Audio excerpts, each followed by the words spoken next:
అందరికీ నమస్కారం అండి. నా పేరు విజయ్ నాగబేరు. థ్యాంక్స్ లాట్ మన రెస్పెక్ట్ సినిమా నా ఛానల్ని ఇంతగా ఆదరిస్తున్న ప్రతి ఒక్కరికి చాలా చాలా thanks. Again came back with one more casting requirement అండి. ఇది వచ్చేసి కృషి ఎంటర్టైన్మెంట్స్ అంట. ఈటీవీ విన్లో ఈ ప్రాజెక్ట్ అనేది రిలీజ్ అవుతుంది అని అంటున్నారు. ప్రొడక్షన్ నెంబర్ 3 అంటే మరి గత 2 సినిమాలు ఏం చేశారు అనేది ఇక్కడ ఇవ్వలేదు. తిరువీర్ గారు ఆర్టిస్ట్గా చేస్తున్నారంటండి.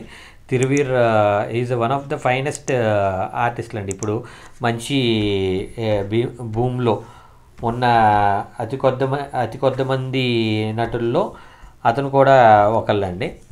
సో ఆ తిరువీర్ గారు మంచి మంచి సినిమాలు చేశారు. అయితే వాటిల్లో కొన్ని సినిమాలు వచ్చేసి మనకి మసూదా సినిమా హీరో మీకు తెలిసే ఉంటుంది.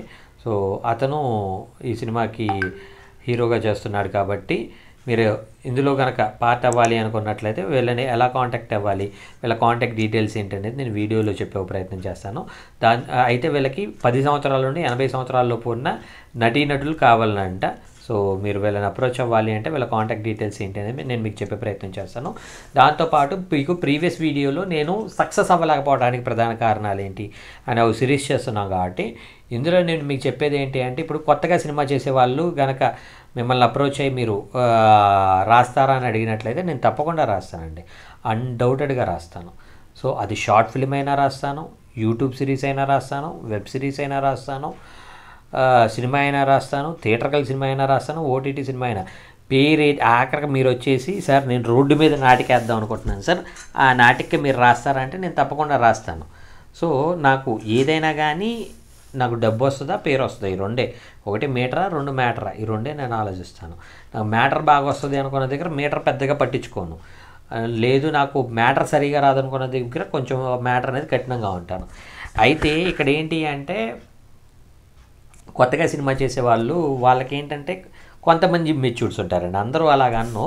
ఇప్పుడు మేము ఇండస్ట్రీకి వచ్చిన కొత్తలో రైటర్లకు ఎలాంటి రెస్పెక్ట్ ఉండేది అంటే, ఎవరికైనా ఆఖరికి నటీనటులకైనా లేదంటే డైరెక్టర్లకైనా కానీ అంత సరిగా పట్టించుకోకపోయినా ప్రొడ్యూసర్ స్థాయి ఉన్న ఒక వ్యక్తి రైటర్కి ఎంత గౌరవం ఇచ్చేవాడంటే, అయ్యా మీరు సరస్వతి పుత్రులు, మీలాంటి వాళ్ళకి సేవ చేసుకుంటేనే మాకు లక్ష్మీ కటాక్షం కలుగుతుందని మాకు ఫుడ్ సర్వ్ చేసేవాళ్ళండి.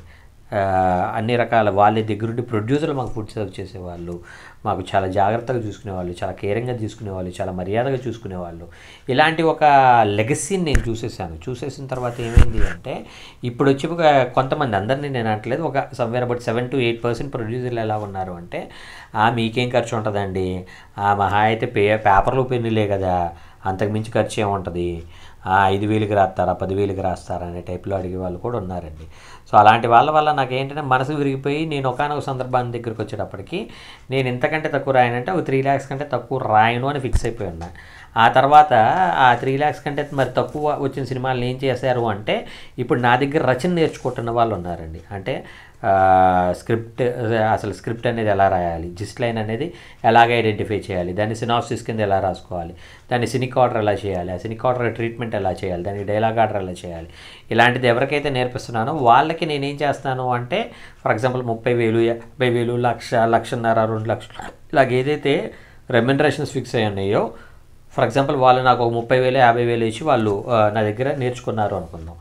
ఆ నేర్చుకున్న వాళ్ళకి నేను ఏం చేస్తానంటే, అబ్బాయి నువ్వు నాకు 50,000 కట్టి నేర్చుకున్నావు కదా, ఇదిగో 1 lakh ప్రాజెక్ట్ ఉంది, దీన్ని నువ్వు రాసుకొని వాళ్ళకి ఇచ్చేస్తున్నాను. అప్పుడు ఏమవుతుంది అంటే, వాళ్ళు కట్టిన ఫీజుకి వాళ్ళకి ఎంతో కొంత రిటర్న్ కూడా వస్తున్న ఒక ఇది వస్తుంది. అయితే ఈ ప్రొడ్యూసర్లు వచ్చి, విజయ్ గారు మీరు రాస్తానంటే మేము ఎంత అమౌంట్ ఇస్తున్నాము, మీరు రాయినప్పుడు ఎలా సార్ అని అంటున్న సందర్భంలో నేను వాళ్ళకు కూడా చెప్తుంది ఏంటంటే, సార్ ఆయన బాగా రాస్తాడు, నాది గ్యారంటీ. ఎందుకు? అతను నా దగ్గర నేర్చుకున్నాడు కాబట్టి.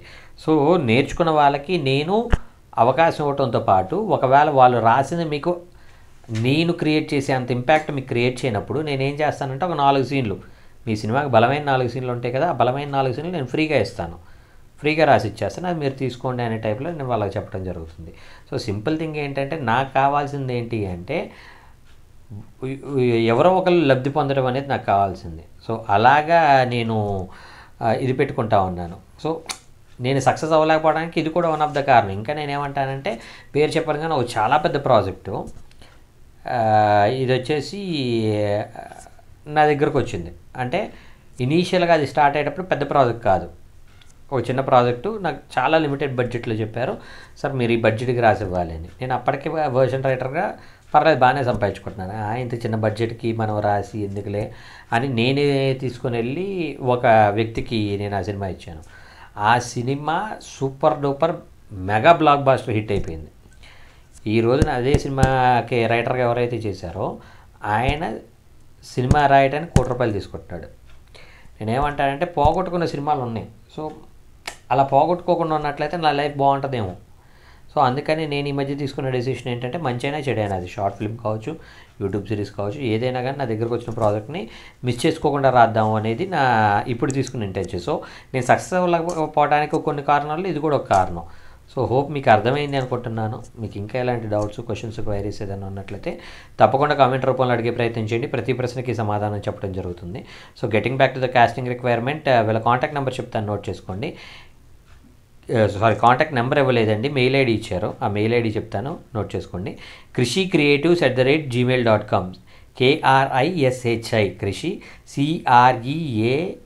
CREATIVES creatives@gmail.com అనేది వీళ్ళ మెయిల్ ఐడి అండి. సో డిస్క్లైమర్ అనేది మీ అందరికీ తెలిసిందే కదా. వీళ్ళెవరో కూడా నాకు తెలియదు, నేను వీళ్ళతో క్రాస్ చెక్ చేయలేదు. మీరు క్రాస్ చెక్ చేయండి. వీళ్ళలో ఎవరైనా మిమ్మల్ని డబ్బులు అడిగినా మీరు డబ్బులు పెట్టుకుంటేనే అవకాశం ఇస్తానన్నా వాళ్ళని నమ్మకండి. రేపు అనే రోజు ఇంకో కాస్టింగ్ రిక్వైర్మెంట్ అనేది వస్తూ ఉంటుంది.